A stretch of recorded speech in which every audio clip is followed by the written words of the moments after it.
आजच डाउनलोड करा आणि तुमच्या आवडत्या मालिकांचा आनंद लुटा. अस्मी,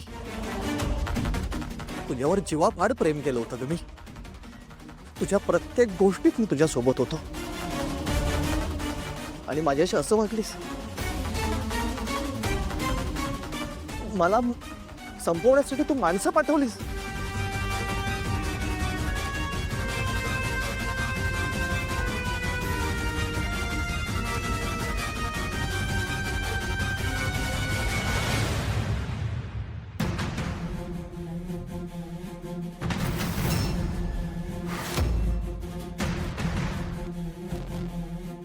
ए,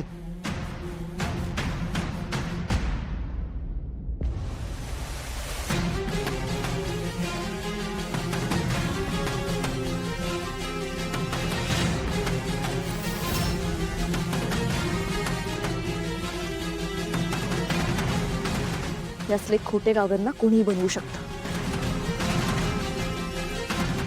आणि या जगन्नाथसाठी ते सहज शक्य आहे. अस्मी काय कमाल ओळखतेस का तू जगन्नाथला. ओ बस खरं ना तुमचं माकडचं आहे. जा आता जा. अस्मी प्रधान, तुझे विचार जिथे संपतात ना त्याच्या कैक पटीने पुढे माझे विचार सुरू होतात. सावलीने सारंगला जेव्हा दिवस दिला ना तेव्हा मला खूप मोठा धक्का बसला होता. पण नंतर मनात विचार आला की डोळ्यांना जे दिसतंय ना त्याच्या पलीकडे काहीतरी आहे. आणि म्हणून मी सारंगच्या हळदीला तिला घेऊन आलो तर तिने घरात पाऊल ठेवायला नकार दिला. आणि जेव्हा आकार समोर आला तेव्हा तिनं तिथनं पळ काढला.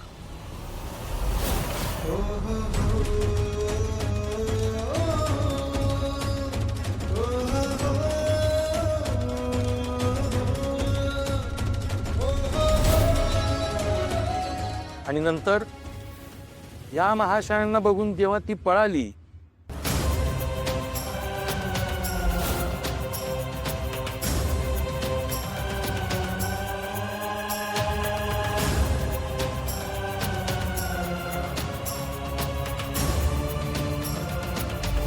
तेव्हा माझी एक गोष्ट लक्षात आली की हा तर अस्मीचा बॉयफ्रेंड.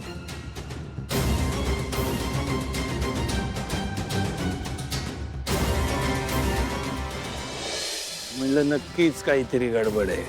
आणि मग त्यानंतर यांची सदिच्छा भेट घेतली.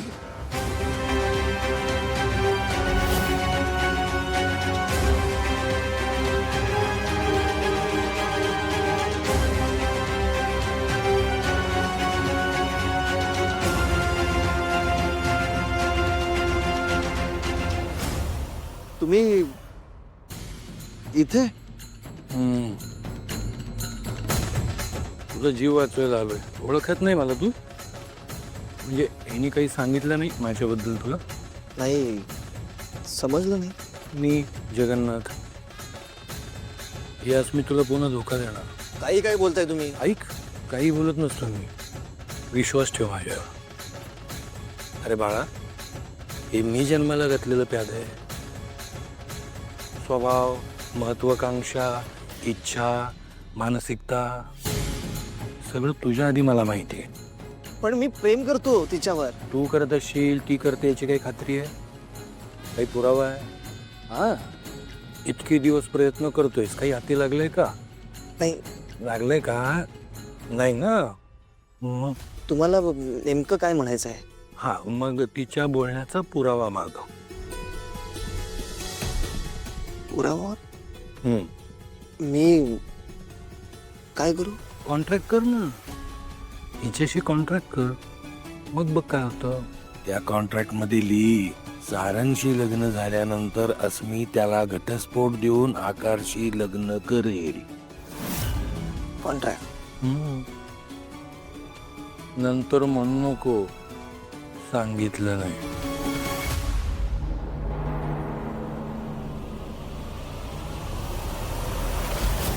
आणि मला माहित होतं अस्मीला आयुष्यभर पैशाच्या राशीत झोपायचंय. श्रीमंतीत आयुष्य जगायचंय आणि हे तिचं स्वप्न होतं हे मला माहिती आहे.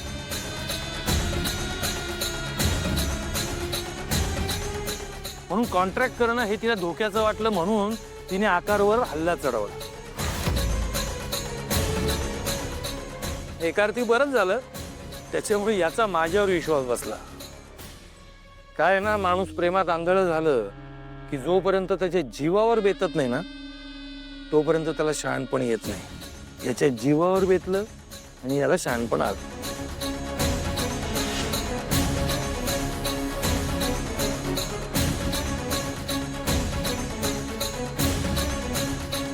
कमाल स्क्रिप्ट आहे, फिल्म लिहा. तुम्हाला जमतंय. हा, आत्ता करिअर सापडते तुम्हाला. काय आहे ना जगन्नाथ, या सगळ्यावर विश्वास कसा ठेवायचा रे?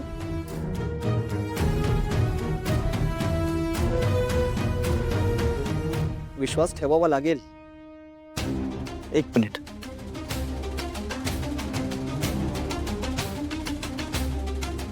ठीक आहे, तुझं समाधान होणार असेल तर करते सही.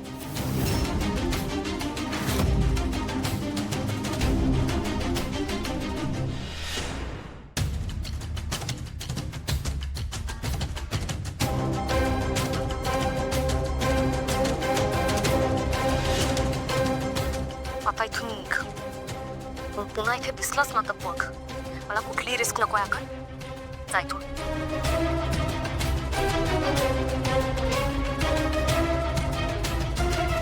यू चीटर, एक नंबरचा नालायक आहेस तू.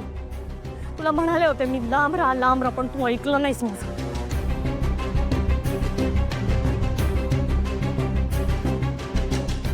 सगळं कमवून बसला होता तू. मग तुला ना मला गालपुत्राला अशी अवस्था झाली आहे तुझी.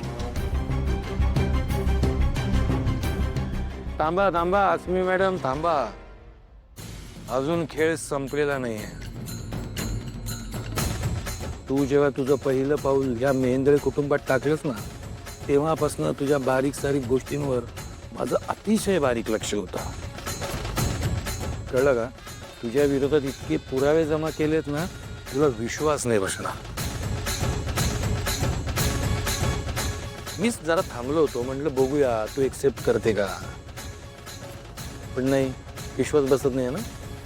काम जरा तुला उदाहरणासहित स्पष्टीकरण देतो.